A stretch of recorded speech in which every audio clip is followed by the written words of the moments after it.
How's it going, guys? Another huge episode of the Almost Made It podcast about to drop. This week we had on none other than Michael Zappers Zappone.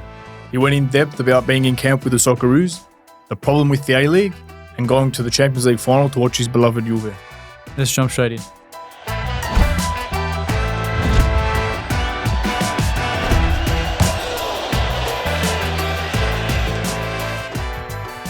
Welcome back to another episode of the Almost Made It podcast, proudly brought to you by CALCIOCLUB. Another huge episode coming at you this week. You would have seen this man all over your TV screens, for sure. Another man who needs no introduction, but we'll do it anyway. He follows we've been trying to get him on for a few weeks, but he's been in camp with the Socceroos. What he does, no one knows. Ladies and gentlemen, please welcome Michael Zappers Zappone. How are you? Thanks for having me, gents. It's good. I think some of the players don't know what I do there. Anyway, look, to be honest, I've actually been asked to ask you that. Yeah. Because I'll mention him off air, but a few boys know you. And they're like, he's always with the Socceroos. What does he actually do? So what do you do with it? Yeah, I help with media and help promote the team and promote the players and organise media interviews and all that sort of thing. So they've got a full-time media person, Matt Townsend, who's new. So he's the day-to-day guy who looks after the Socceroos media, but I go in and help during camps. So I work very closely with the coaching staff, with Graham Arnold and the players to help promote the Socceroos and make sure we're selling stadiums out like we did in Canberra and in Sydney. So it was great to see both stadiums were fully sold out, and it's showing that, you know, the Socceroos brand is as strong as it's ever been. Do you get close with the players as well? Do they let you sort of? I think you've got to maintain your distance. It's a professional relationship. So some players will ask you questions. Some players will want to go out for a coffee with you. Others maintain their distance. So some players will want to play golf, you know, if they've got a day off, and go off and do that with their mates, and others will be a bit closer. So, yeah, I think you get close to certain players, but, yeah, there's always a professional distance there as well. It'd be cool to just see, the day-to-day life of camp life. Yeah, it really is. And when we were in Melbourne, we actually did a story about that. So we got Channel 10 to come in and did a behind-the-scenes look at a day in the life of the Socceroos camp. Yeah. So they did a really nice story about that. We had the Herald Sun come in to do the same. So they spent a day with us. They went into the team meetings. They went into the coaches' meetings. They went into the rehab for the players. They went into the literally interviewing Harry Suter in the ice bath, and the journo was doing this, you know. So yeah, it's really a really interesting thing to see, and I think what part of my job is to bring that to life, to show people what happens behind the scenes, to show people how hard it is to prepare for an international, because as you guys know, playing in Europe is not easy. Traveling from Europe, so players are playing a game on a Saturday or a Sunday in European time, flying here, and then having to have 24 hours in Australia and then play again in international fixture, in a World Cup qualifier. Crazy. And a lot of people don't realise how difficult that can be. Don't forget the time zones. Don't forget 24 hours on a plane. Yes, they fly business class, but still 24 hours on a plane. And then you've got to prepare and play an international fixture. So bringing that to life and highlighting how difficult it can be is part of my job. Also, for us, you've got the best job in the world. I mean, if you're not playing, you're pretty much there. So it's absolutely. Pretty much, and as you said, in your intro, I never made it, so this is the next best thing for me, right? Exactly. Being part of it, and I feel like a kid. I always wanted to play football, or I quickly realised I was never going to be good enough to play at a professional level. So the next best thing was to pursue that dream through the media. That's awesome. So where did the love of football begin then? I grew up in Fawkner in the northern suburbs of Melbourne, and I played for a junior club called the Fawkner Azzurri, and it's named after the Italian national team. Of course, yeah. So I grew up loving football there. I've got memories of, playing under eights and, with my mates. I would have been 6 or 7 years old and just loved it from that point on. And I'd go, my dad would take me to training, come and watch. My grandfather, we lived around the corner, so he would take me to games, and you'd hang around the club all day, and then you'd go and watch the senior team play. And Fawkner were a Premier League side, an NPL side. They were, but I thought they were, the bee's knees. I thought they were amazing. So that's who I followed as a kid, because I played for Fawkner and I wanted to play for the senior team. And I remember once Juventus came to train when they came out in the 80s. Oh, yeah. They came to train at Faulkner Soccer Club. It was mayhem. Could you imagine the Juventus of today going to train happened. at Faulkner? No way. That's nuts. Paolo Rossi, Dino Zoff, Trapattoni was the coach at the time. They're rocking up Duke's Road in a bus, getting off and training there. It was brilliant. Is so crazy to Did you meet any of them, or just I was a kid, so it was. There were no phones back then. I think I got a signature of Paolo Rossi because everyone wanted his signature. But yeah, it was brilliant. And I remember going to the MCG. They played against the Socceroos at the time. So back in those days, I'm showing my age. When an international team like Juventus came out here, they would play against the Socceroos, not against Melbourne Victory or South Melbourne or Brunswick Juventus. So I remember watching them at the MCG, flying my Juventus flag, watching them against Australia. Did they lose? I can't remember the result. Because we interviewed Santo a few weeks back. And we were talking about this. I think he said... Well, by sounds of Santo's stories, I don't think Juventus players came here to play. No, I think I don't think they took that game serious. I did see the clip and I've heard the story many times. Santo would have lots of rings in his pocket. I could just imagine what they got up to. So you're obviously a Juventino, yeah? I am. Yeah. Followed Juventus all my life.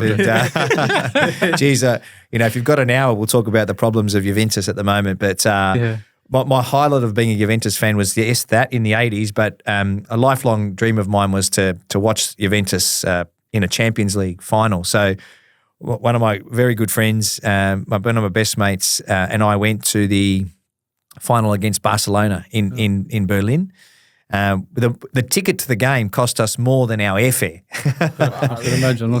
So the airfare was, I don't know, $1,600 return, and the ticket cost more than that. But we were lucky enough to be there and witness that. Yes, we lost, but geez, what a few days it was, traveling as a fan. Lou Sticker was on the trip as well. He came with us, and he's a big Juventus fan. Another friend of ours, Robbie, and it was a wonderful few days. And there was a period where that team, that Barcelona team, was unbelievable. They had Neymar, they had Messi. That was their front three was ridiculous. Suarez, that was their front three. So they were a brilliant side, and Juventus were in the game for a long period. Barcelona scored first. Juventus equalised. So when we scored, I was in the curva with all the Juventus fans, and it was mayhem. Like we were hugging and kissing people we'd never met in our lives, and it was level for quite some time. And then Barcelona scored a couple of late ones, and it was all over. But yeah, brilliant. As a football fan, that was a brilliant experience. It would have been so good just to immerse yourself, with the Juventini. Yeah, because I feel like we've spoken about this before, like Barcelona, Real Madrid, all these massive clubs, PSG. They're a little bit touristy. Yes. Do you know what I mean? They haven't got that full-on supporter base like Juve. I know Juve have a lot of fans all around Italy. Well, the criticism for Juve is that they're a little bit like that too, because that Juve is one of the biggest supporters club in Italy. So if you're from Calabria, which is a lot of Southerners, all my family goes Sicily, you follow Juve or AC Milan. So there is a little bit of criticism about Italy about that Juve like that, but there is a very strong, hardcore supporter base as well. Yeah. It would have been worth every cent, I'm sure. Absolutely, yeah. And then from playing at Faulkner, when did you realise this isn't for me? Yeah, well, I probably realised that I still love playing, but I realised I was never going to make it. And then I was at school, was really interested in journalism. So I think it was in year 10. So you do work experience when you're in year 10, right? I think that still happens today. And I wrote to all the TV stations, and I didn't get into any of the TV stations, but I got work experience at a radio station called 3AK. So it was like 3AW it is today. It was a talk station. And I remember the highlight of that was I made coffee for John Farnham. What coffees you have? Like Makona, I thought so. Yeah, one of those. And I was nervous bringing it into the studio. But that was brilliant because then I was able to get a job there at 3AK and worked there on the weekend. So in year 11 and year 12, I was working at the radio station on the weekends, just learning everything there was to learn about a radio station, like panel operating and transforming records onto carts, because you used to play off carts back in those days. And there was a whole record law. Every time a new record would be released, you'd have to transfer the record onto a cart. So that you just learned everything. And then when I finished year 12, 3AK offered me a job as a journalist. and as a cadet, like an apprenticeship. And that's how I started my career in the media. And at that point, that sort of took over precedence, and I knew that was probably going to be more of a career path than football was for me. But I continued to play. I always played, and played at Melbourne Uni Blues, and then I played at St Kevin's, which is where I went to school. I started up a football club there, and St Kevin's Old Boys Football Club still exists today. They play in State League Division 5. But I started the club up in 1999. There you go. Yeah. So how did you sort of go? Because obviously you went into journalism as a broad sort of topic. Yeah. How did you get into like the football side of things? Well, I loved football, and then 3AK when I first joined was a mainstream radio station. But then not long after I joined, it was bought out by an Italian guy, and it became a bilingual station. So it became 3AK. And so half of the program was in English and half of it was in Italian. So it sort of became a community station.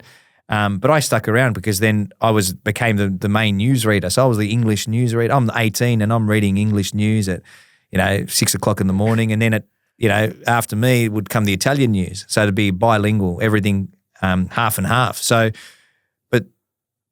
The relevance to that story is that they also started broadcasting the NSL, the National Soccer League. So there was a show called Super Soccer Sunday, and a guy called Sebastian Italia and Greg Blake. Greg Blake's still around. He's still calling games. I think he was doing Heidelberg TV last year, and he worked on Optus TV back in the day. And they started commentating the National Soccer League, and I started working on the broadcasts with them. So initially I would be pushing the buttons, and then they'd send me out to other grounds and do around the grounds reports, and if they were at one ground I'd be at the other and dialing in the results, and literally dialing in the results. And that's how I got into football broadcasting. That fell over at one point, and I ended up pursuing my journalistic career. I actually went to Country Victoria, and I worked at a radio station there called 3HA in Hamilton, and then I moved to Horsham and worked in radio in Horsham. And then I thought, well, that's if the football side of things gone. Then SEN started up, and as luck would have it, one of my mates was involved in setting up SEN. So I said to him, mate, you guys need a football program, because it was all about AFL initially. Yeah. But I knew they were about to start, and I said, can we do a pilot? Give us the chance to record a pilot program on football, and at least, give us an hour a week so we could talk about football. And he's like, yeah, right, no problem, great idea. So he said, got to get a team together. So at the time, the Herald Sun had a football journalist called Peter Desira, and he would be the main football journalist. And then I spoke to Peter, and Peter said, yeah, great idea, I'd love to be involved. He goes, you need to get someone else though. You need a football person, because we're just, two journalists. He goes, Ange Postecoglou, he's your man. Like he's brilliant. He's got a brilliant football brain. He's currently not working. He would be great. I'm like, great. All right, let's ring Ange. And we did. So Ange, Peter Desira and I recorded a pilot for the first ever football show on SEN. They listened to it. They loved it. And we had the first football show on SEN. So that's how it all started. And Ange and I did the show with Peter Desira probably for a year or so. And then Ange was appointed to the role at, I think, Brisbane Raw.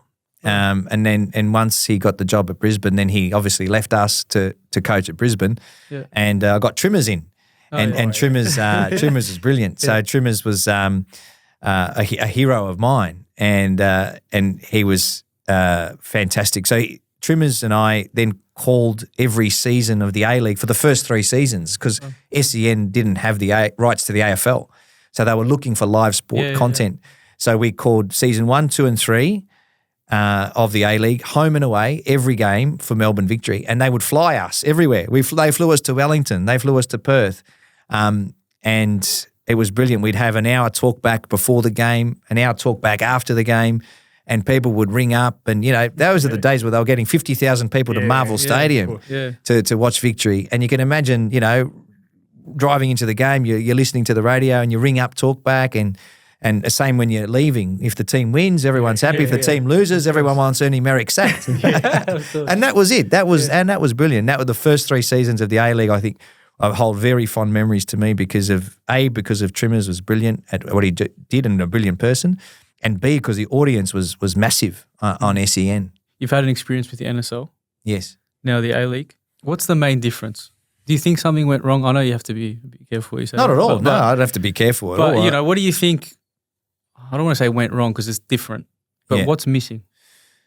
I look at my experience as a kid growing up in Faulkner as an Italian. I sort of didn't really have a team. Like Brunswick Juventus were there and I sort of went, but I didn't really. And then they fell over and they ceased to exist. So as an Italian kid of my era, I turned 50 this year, so I'm old enough to be your dad. But as an Italian kid in my era, I didn't really have a team to follow in the NSL. So, yeah, I'd go and watch the grand finals, you know, I'd watch South Melbourne if they were in a grand final or Melbourne Knights if they were in a grand final or Carlton. I sort of tried to get into it, but because I was a Geelong supporter in the AFL, I didn't really like Carlton. So, you know, there was nothing really for me to hold on to.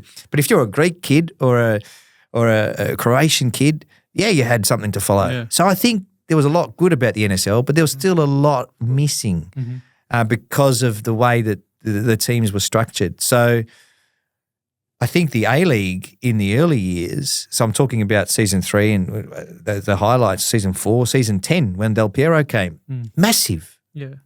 Like there was a game between Melbourne Victory and Sydney FC. I remember we called it at Marvel Stadium, 55,000 people just for a home and away game. Yeah. It was sold out. Del Piero was there? No, that was before. No, before Del Piero. Maybe it was but when Del Piero was there, they were getting 30 or 40,000 people and they were selling out stadiums. And I think the difference was it wasn't just about Del Piero, but he was a big part of it. And Emil Heskey and Shinji Ono, those three marquees at the time made a big difference to the league. Now, I'm not suggesting that we need to do that, but I think it helps. I think having 1 or 2 big marquee players helps. It doesn't, and there will people say, no, that's rubbish because it means that kids don't get a chance to play. Yes, they do. There are 12 teams in the league. One player is not going to mean that Nestori Nkunda doesn't get a chance to play for Adelaide United. Yes, he will still get that chance. But what it does do is it means that the theatre goers will come and watch us. And then they will be converted because when they come and watch us play, they'll say, wow, this is actually half decent. I stopped becoming a Euro snob. They can play football. 3-3. Wow, fantastic. What a goal that was. Look at the goal that Terry Antonis scored. That fits on any stage in the world, that goal. And that happens every week. We're just not exposed to it. And you asked me who was playing this weekend. Well, you know what? You should know that. It's not your fault. We don't do a good job as a sport of promoting what we do. It's true. Like, it's crazy. You'd think like the derby in Melbourne, a football city. Like, we're football crazy here. There's no AFL on in Melbourne this week. That's exactly. True. That's exactly right. So the APL, whether they meant it or not, absolutely the right thing to do. Put the biggest game on this weekend. There's no distraction. But it should be plastered everywhere. Amy Park should be full. It should be sold out. It should be sold out. And it should be everywhere. It should be, turn on the radio, it should be there. You'd be driving down Hoddle Street, it should be there. But it's not. Why? And that's the biggest question. Is there something more behind it? Well, I think they're financially struggling, the APL, and we've seen that with, you know, the terrible position where they had to lay off so many people earlier this season. A lot of good people lost their jobs and their livelihoods, and we can unpack that, and it'll take a while to do that. But they made some decisions, invested some money into certain areas of their business which perhaps they shouldn't have, and now they're paying the price for that. So there's a long way to go. A lot of people say, oh, you know, we've lost all hope and things aren't going to improve. I believe they will, but I believe the right people need to be in there making the right decisions to grow the game. We love the game. There are people that love the game. It's not just the ethnics that love the game. The Aussies love the game too. Look at the scenes at Federation Square. Look at the scenes in the Women's World Cup. The Socceroos and the Matildas are the 2 most popular sporting national teams in this country. That's amazing. Huge, yeah. So people love our sport. We've just got to show them and expose them to what we do week in, week out in the A-League. A-League men and A-League women. It's just so frustrating. Like, as 2 fans, you know, we want to watch football. But we want to go to the games with our mates and be like, I don't know. But like you said, it's a big conversation. But let me ask you, why don't you? Honestly, I find it hard to, like, going back to sort of your thing with the NSL, I can't identify myself with the club. Yeah. You know, it's like, for example, if I grew up in Faulkner, I feel part of that club, like it's a community. Yeah. Whereas, like, I'll go now and I'm like, Melbourne Victory, Melbourne City, Western United, I don't really feel a connection with them. Yeah.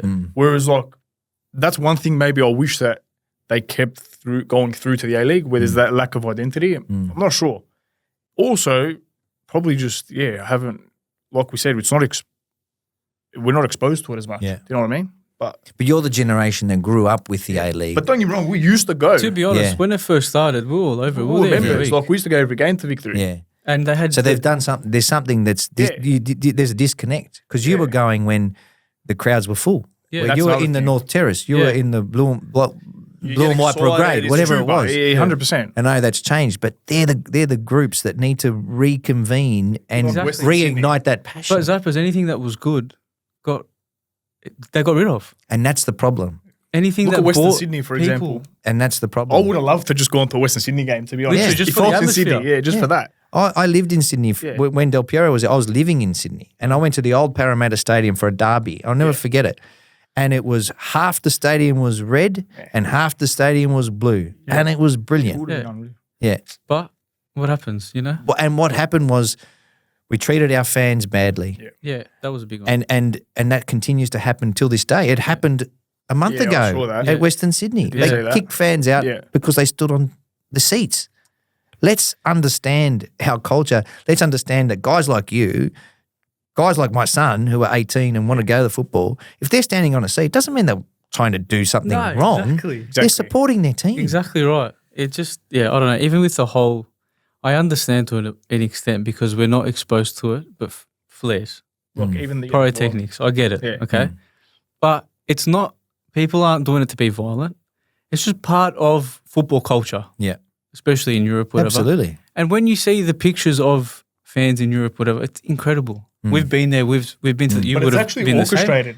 Exactly. Like, it's performance almost. And Yeah. then Do you know what I mean? when we had the Blue and White Brigade and all these guys, and with the banners and the Tifo and everything, it was cool. It was amazing. You wanted to be there, and then they banned the banners. They banned the Can't flags. do- You can't do this. You can't do that, and it ruins it. You don't want to go anymore. Absolutely. I think that's one reason why people don't go. And we need to get back there. Definitely. Yeah. Yeah. But we don't help ourselves sometimes. No, we don't. So after the World Cup, the derby, Melbourne victory, Melbourne City, and the incident with Tommy Glover, we don't help ourselves. Yeah, exactly that right. was- So then we that was start again. stupidity, yeah. Exactly. That was frustrating as Yeah. well. There's one thing I wanted to ask you. Do you think, I don't know, because it's the world we live in, maybe more games free to air would help? As in expose the league to people instead of like having it on sort of streaming-based platforms? What are your thoughts on that? Yeah, Like, it does. It absolutely does. I worked for Fox, and now I work for Channel 10. So one of the things that people used to say to me when I was at Fox was like, why isn't it on free-to-air? Well, the answer to that is Fox is the one that's funding the sport. Fox is paying the players' wages. Fox is paying for the rights. That was the argument then. Now we've got Channel 10 and Paramount Plus. So Paramount Plus is trying to grow a brand globally, not just in Australia. Paramount Plus is massive all over the world, in the US, in Italy. They sponsor the Serie A in Italy. So they're trying to grow that platform. We do have games on free-to-air. So, but the problem is people don't know about it. Yeah. So Saturday night, the derby, it's on Channel 10, free-to-air. It's not on the main channel. Now, that's another point. Maybe it should be on the main channel, but it's not. So it's on 10 bold. Yeah. And so on Saturday night, you can, and I still tell my mum, no, it's on 10. You know, don't worry, you don't have to get Paramount. It's on Channel 10. 10 which one? 10 bold. Okay, go up. Yeah. So it's on. And so is the Sunday game. So yes, the more exposure we get on free-to-air, the better it will be. but then Absolutely. it needs to be advertised that And it's on there. you need to know it's Exactly. there. You need to Definitely. know it's Yeah. you can watch it. I think we've laid the foundation because it was there. It was big. The A-League was big. Yeah. I think we know how to do it. It just needs to be done. Yeah. And I like you think- said, get the right people Yeah. in a decision-making position. Yeah, So I and think what I love about the A-League, and don't misinterpret this, but I love seeing kids come through, and it's not a development league. People say it shouldn't be a development league, but I think it almost has to be because once a player is exposed for 2 or 3 seasons at this level, then they have to move overseas to go to the next level. Yeah. Now, some may argue that you have to go as a 15-year-old to make it, and that might be the case for some people. But if you ask Nestor Arankunda, if he went overseas as a 15-year-old, he probably wouldn't have made it. Now, the jury will still be out on Nestor. He's got amazing potential, and we've seen what he's capable of in the A-League, and now it's time for him to prove it in Europe. And, going to Bayern Munich is no easy task, and he might not play at Bayern Munich next season. He might be loaned somewhere, but the important thing is he's learning in that environment now and playing. He needs to play regularly in Europe, and that's important for him next season. He's got a foot in the door, you know. But then you look at like a guy like Alessandro Circati. He didn't play in Australia. He for one reason or another thought that he'd be best served by going overseas, and it's worked for him. But it's not easy. You guys have done it. You've tried to do it.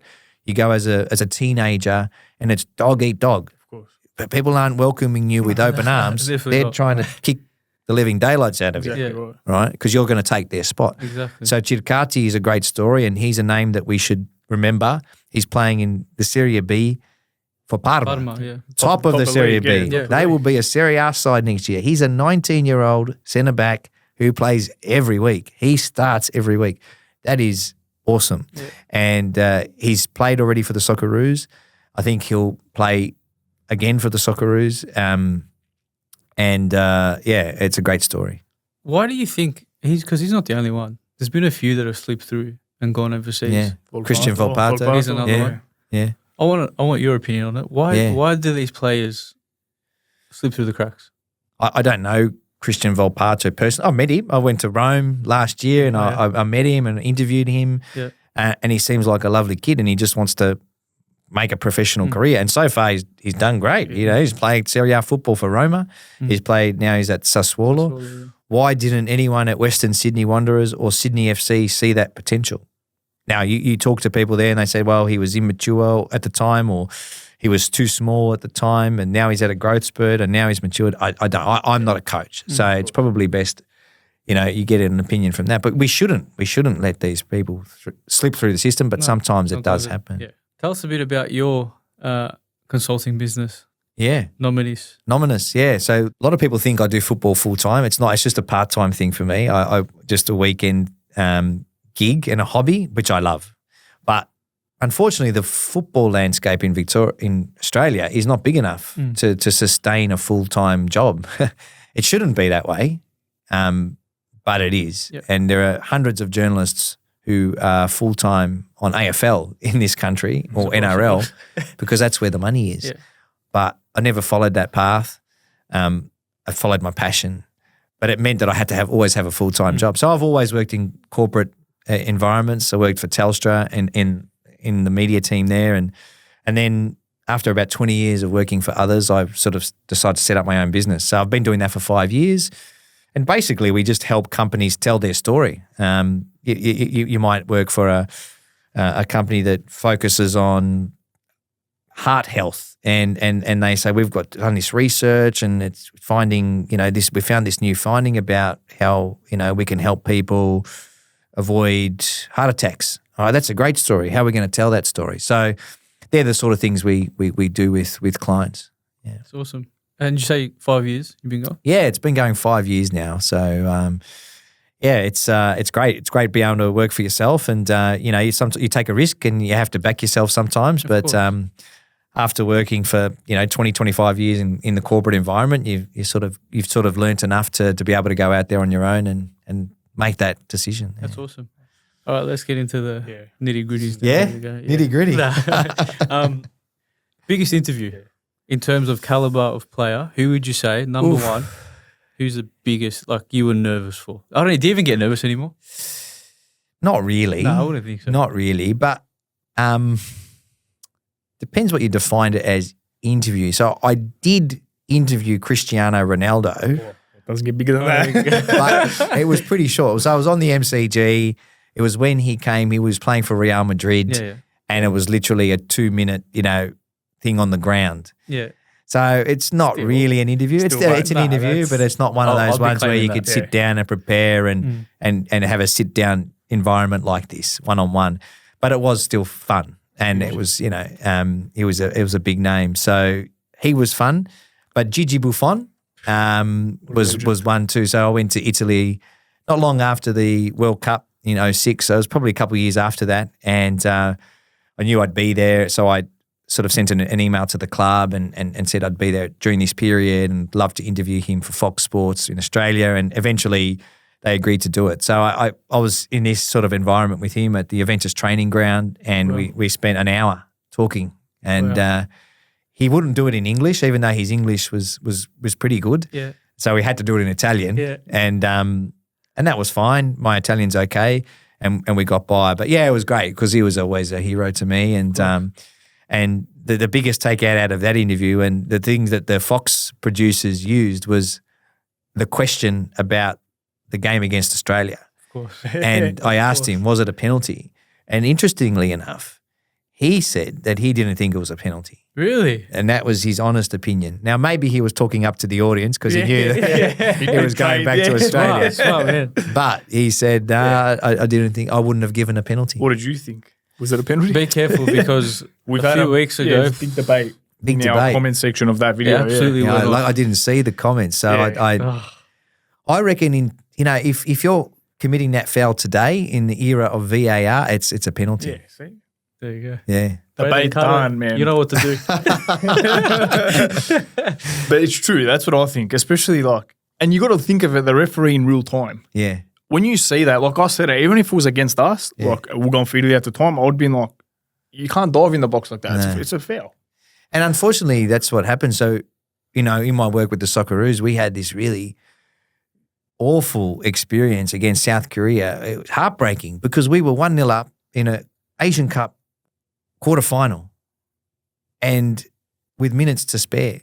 And then Lewis Miller, an inexperienced player, does a similar thing. He goes down in the box when maybe he didn't need to. And Son was going nowhere. He was in the corner and it was late in the game. And unfortunately, he goes in and the referee gives the foul. And which Son having he had experience to draw the foul. Exactly. And that's what happens. And the Italian players had the experience to draw the foul. And that's exactly right. It's very Part of similar. it's the arts of the game that, the experience, knowing when to go down, when to stay up. Absolutely. Yeah. We were taught that at a young age. Yeah, exactly. Yeah. Do you always, I always like to ask this for people who get to speak to footballers and stuff. Do you usually prepare something or you just go with the flow, off the cuff? So for big interviews like that, you're sitting down in front of someone for an hour, absolutely, Of course, prepare. And the other one was Del Piero. So when Del Piero first came, he was always a hero to me. Of course. I was able to interview him for Fox, the first sit-down interview. So he literally got off the plane and into the studio. And at the time I was honoured to do that because you had Mark Bosnich, you had Adam Peacock, you had Robbie Slater. They all wanted to interview him because it was high profile. But my producer at the time, Murray Shaw, thanks Murray, knew that not only because I loved him, but I knew the story, the backstory about Del Piero, and maybe they thought there'd be a connection there between me and him because of my Italian background. I could talk to him in Italian, off air, make him calm, make him more comfortable with the process because for him it was quite daunting.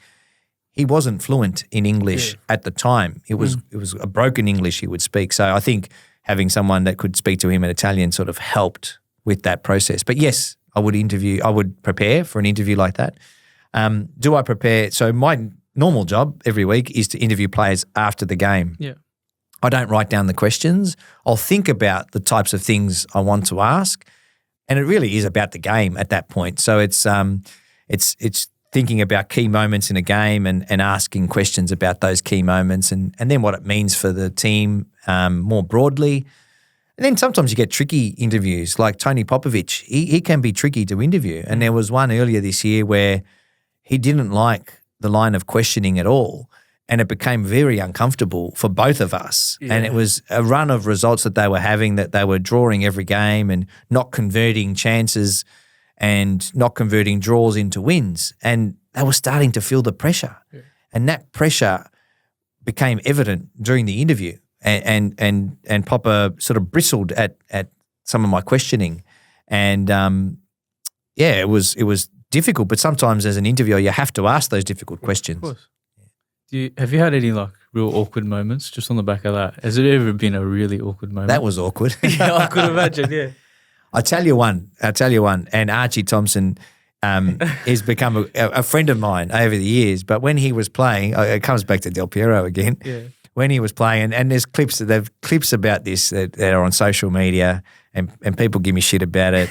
People give Archie shit about it. So they're people on two sides of the fence. Yeah. But again, live TV, anything can happen. But after the game, it was victory in Sydney at Etihad, Marvel, what it's called these days, Marvel Stadium. And the producer's like, make sure you get Del Piero. And they talk to you in your ear. And I'm like, all right. And I'm looking, where's Del Piero? And Archie's there. And I'm like, Archie, come over. We want to interview you. He's like, okay. And then Del Piero's over there and I'm trying to wave to him. And anyway, so they're about to cross to me and I see Del Piero walking towards me and about to walk off. And Archie's there ready. And they cross to me and like, yeah, thanks. We've got Archie Thompson here, but Archie, can you just hold on a second? Because Del Piero's coming and we don't want to lose him. And this is like first few games that Del Piero had played. Like it was big and everyone wanted to hear what he had to say. And Archie cracked the shits. And rightly so, because I was about to interview him and I said, no, hold on. You're not that important. We want him first. And Archie rightly was like, fuck you. And we still have a laugh about it today. But in hindsight, I probably should have said, you know what, if Del Piero doesn't want to wait, then bad luck. But then I had the pressure from my producer saying, mate, don't lose him because he's the star and everyone wants to hear from him. And I thought if I don't get him now, then I'm going to lose him. So I had to make a split-second decision. Yeah. Probably the wrong one for Archie, but, you know, for my producer, it was the right one. So anyway, that's sort of gone viral. Well, at least you can laugh If you look it up, you'll probably see it. So sorry, Archie. Your mates now worked out. Out of the end. We're going to try and get Archie on. You know what I find impressive? Like, obviously, I love listening to your interviews with the players because I think you connect really well. It's nice to listen to.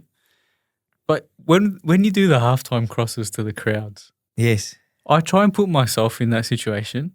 And I just think it's impossible. How do you just keep it going? You make it look so seamless. Yeah. I think it just becomes like you just get used to it over the years. You get comfortable in front of a camera. I'll never forget because I spoke about SEN. So the first 3 years of the A-League, I commentated on radio. And radio was my thing. I'd never done any TV. And then I was given an opportunity in season 4 to work on TV. And I was petrified because it was live TV. I'd never done TV. But they backed me. They said, you know what you're doing. Actually, Ange put my name forward because we'd worked together and they were looking for someone in Melbourne to do sidelines. And the producers, Murray at the time, said, Ange, do you know anyone? And Ange said, yeah, this guy here, give him a go. And I've thanked Ange for that recently because it's sort of opened a new world to me. But I'll never forget, for years, I was petrified, man. I'd run to the toilet just before we'd go on air. My stomach was like, mumbling and butterflies. And I'd write down everything I wanted to say, word for word, and practice and practice and practice. And so for years, I would be uncomfortable in front of the screen, and maybe that was noticeable or not. But that was 15 years ago. Yeah. So over time, you become more comfortable in that environment. It's like anything you do. The more you do it, the more you come comfortable with it. Yeah. So what's next for Zappers? What's on the horizon? What's next? Oh, probably retirement. Why not? Yeah. I turned 50 this year. So I love what I do and I'm grateful for the opportunity. So every year I treat it like it's my last season because TV is a very fickle industry and there are a million people that would love to do what I'm doing, and I understand that and I realise that. So you sort of try and bring your best to what you do every week, because if you don't do your job properly, there are thousands of others who would kill to be in your spot. A bit like a footballer. Absolutely. Yeah, absolutely. And I'm grateful for that opportunity every week that I'm there, and I value, the chance that I've been given. So what's next? Just continue to do what I'm doing. I love doing what I'm doing. A-League football is the bread and butter. It's week in, week out, and it's enjoyable, but it also opens doors to other things. So in the last couple of years, I've been lucky enough to travel to Scotland, and Channel 10 was good enough to send me there and interview Ange when he won the title for Celtic, and we were at Celtic Park on the last day when they lifted the trophy, and the atmosphere inside Celtic Park was incredible, one of the best atmospheres I've ever experienced at a football match. seeing Ange address the crowd after the game and the way he spoke to them, and they were just listening to every single word he said and hanging off every word he said. And Tommy Rogic's last game for Celtic, he got a standing ovation. So those moments are pretty special. And I went to Catania last year and I visited Vince Grella and Mark Bresciano when they were promoted from the Serie D into the Serie C. Again, the last game of the season, fireworks, talk about pyrotechnics, mate, fireworks there. I'll show you the videos after. I've never seen so many pyrotechnics in one stadium in my life. And football is their religion. Yeah. And that's what we know. We know that as football people, but until you experience it, it really drives it home. Yeah. And so having those experiences around the world, what's next? I'd love more of those experiences and seeing football culture all around the world. I'd love to travel to Argentina one day and watch Boca and that's another experience altogether as well. So I ticked off a lot on my football bucket list. I went to my first English Premier League game this season. I saw Arsenal play Manchester City at the Emirates. And I was sitting in the Manchester City away bay because I've known a few people at Manchester City. So we're in the Emirates Stadium sitting in the Manchester City. It is the most crazy thing I've ever experienced in my life. How so? So you've got to think these guys are, probably 2,000 or 3,000 of them travelling from Manchester. So a couple of hours on the train. It's a day out for them. Yeah. They work towards, they work hard all week and this is their day out. Yeah. So they would have been on the beers since 9 o'clock in the morning on the train, drinking all day. Liquid breakfast. Yeah. Get to the stadium, and the way they manage the crowds in England is extraordinary. So you can't drink inside the stadium, but you can drink in the terrace, sort of in the area just outside. So before you walk into the seat, there's a little area just outside there in the. Is it the terrace? Not the terrace. Where you walk through the stadium. Yeah. Whatever that area is called. So there's, at Amy Park, they've got the bars and the coffee shops in that area there. And that area is packed. You can't move in there. But they're caged in like lions. So there's no Arsenal fans in there. There was just the Manchester City. So there's thousands of Manchester City fans in this little area drinking beer. Kids on top of the dad's shoulders, beer flying everywhere. Is this like PG rated this show, or can we talk about drugs or whatever? Yeah. So then I walk into the toilet area because I had a couple of beers myself. Yeah. I wasn't drinking since 9 o'clock, and there's just this cloud of smoke, right? Because you can't smoke in the stadium, right? But not just normal smoke, like weed. Oh, yeah. And I couldn't see you from here to there. That's how big it was. But then not only that, even better, I'll go to the urinal. Nose beers. Yeah, of course. Like these guys just at the urinal. Just another day. At a football game. I'm thinking this would never happen at the MCG. No way. But what it did create was an amazing atmosphere. And they were all, apart from that, behaved. Like they were there to watch their team play and have fun. So then they can't drink when the game's on. So then they're all flying during the game. Then half-time comes. Chanting, half-time, back. Recharge. And so it goes on. So a brilliant experience for, someone who's never experienced that environment. So, that's what's next, more of those experiences, but not doing what those guys do. Just observe from a distance. Well, thank you for doing everything you do for football in Australia. It's honestly much appreciated. Don't thank me. You're all part of it, and it's nice. We try and push what we can on our platforms, but you do it on the big stage, and thank you for that. Oh, well done to you guys too, because I know that there's a new generation of fans that love watching you guys, and my son goes, "Oh yeah, I know those guys. I watch them." So I go, "Yeah, you should do that, Dad." That's lusty. So well done to you guys too, because we need the new generation to fall in love with the game and get behind our game in this country as well. Appreciate that. Big thank you for coming on again. It's much appreciated. It's been an absolute pleasure. So thank you. Thank you. Thanks for having me. Of course. Also, good luck with the New York Marathon. Ali tells me you're training for that. Yes. So yes. good luck to that. Yes. Hey, Elite, get to Elite Shout Gym. them out. They're very good. Elite So boy. 2 marathons this year. 2. Gold Coast in July and New York in November. So You're crazy, Good luck mate. with that. That's the way I celebrate my 50th. That's it. Nice. Very good. If you haven't already, please make sure you are following us across all our socials. Follow us on Spotify. Drop us a like, comment, subscribe, all the usual stuff. Make sure you give Zappers a follow on Instagram as well. He's pretty active. My son's got more followers than me. Oh, really? Follow his son too. And the business as well. Yeah. But yeah, once again, thank you very much. Thanks, thank you guys. guys for tuning in, and we'll see you next episode.